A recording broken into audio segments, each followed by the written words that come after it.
right. So let's imagine a newborn baby is ideally in a state of equilibrium or balance. They Okay. have everything they need. They've got Okay. the right amount of food, the temperature's within the right range. That feels good.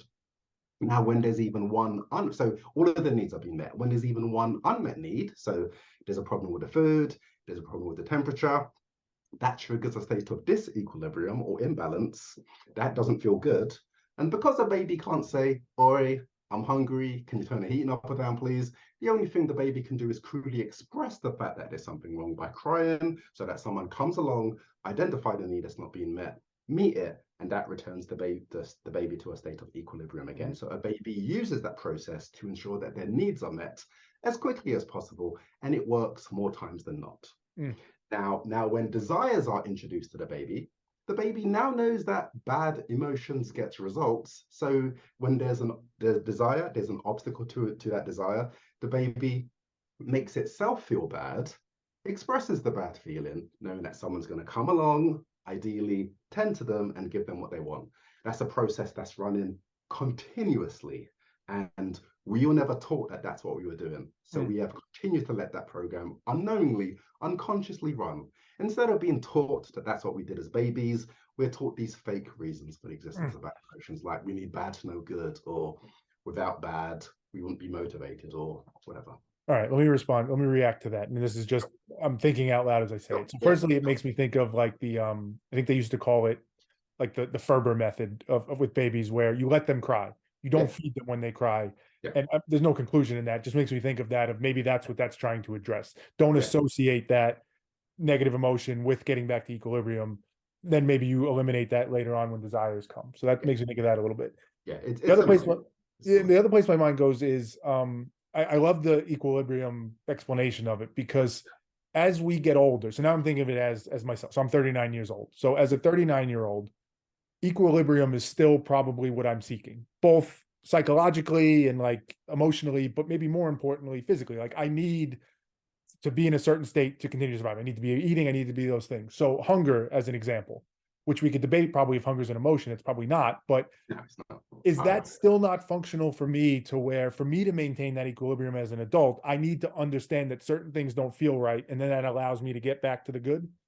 Yeah, that's a good point.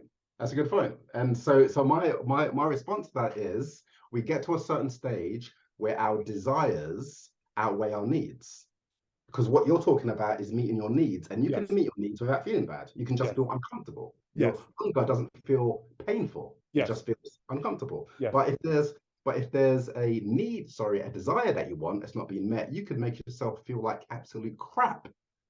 And that's what I'm talking about. That's why you are making yourself feel like crap, because of the original success rate of feeling like crap in terms of prompting someone to give you what you wanted. See, is it possible both are true though? So I definitely think what you're saying seems right and logical, that conditioning holds. And because we needed it then, we carry it forward, and then we tie it to desires, and we keep that same. I see it in my son all the time. I see it in myself all the time. We all throw temper tantrums still sometimes because we want something we want.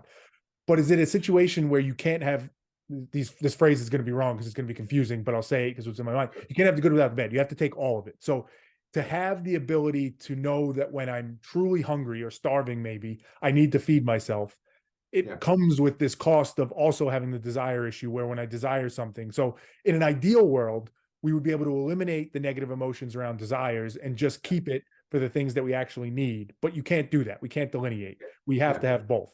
Does that make sense? It makes sense, but yeah, I'm not sure I'm describing this properly, because I'm saying,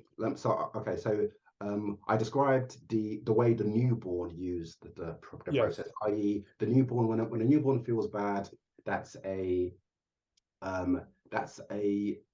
reflection of the environment that they're in. So the bad sensations are pretty much forced upon them, either internally, hunger, or externally. Let's say the heat gets turned down and it's very cold. Exactly. So when desires are introduced, because a naturally occurring bad sensation isn't produced, we have to create one, and that's what bad emotions are.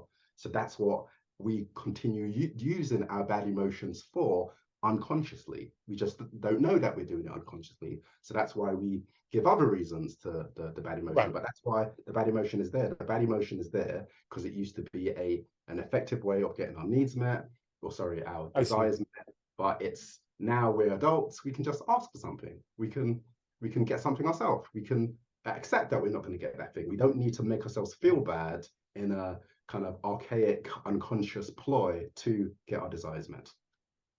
That's very, very, very interesting, because I think, I don't know what I think. What I'm wondering is, it's making me think of the original theories you said. And now that you're explaining in this way, I find myself at times gravitating back to those, kind of like the motivation theory. Because if we didn't have negative emotions anymore, let's say we get older and we no longer need the negative emotions, we can just say, but how would we, is the negative emotion the thing that tells us we need something, right? I was going to say no, because that's believing in theory number two, the usefulness theory. But you don't need a negative emotion to strive for improvement. You could strive for improvement because of good emotions.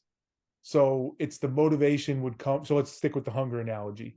If I had no negative emotions, if no negative, we could snap our fingers and negative emotions go away. I don't experience them anymore. It almost makes me think there's certain people who don't feel pain, right? They have some physical issue where they don't feel pain, and they're actually in great danger because they could hurt themselves and they have no idea. Yeah. Is there something in that where that sensation of pain, that negative emotion, is required for me to know that I'm hungry to actually feed? Otherwise, I wouldn't know it. No,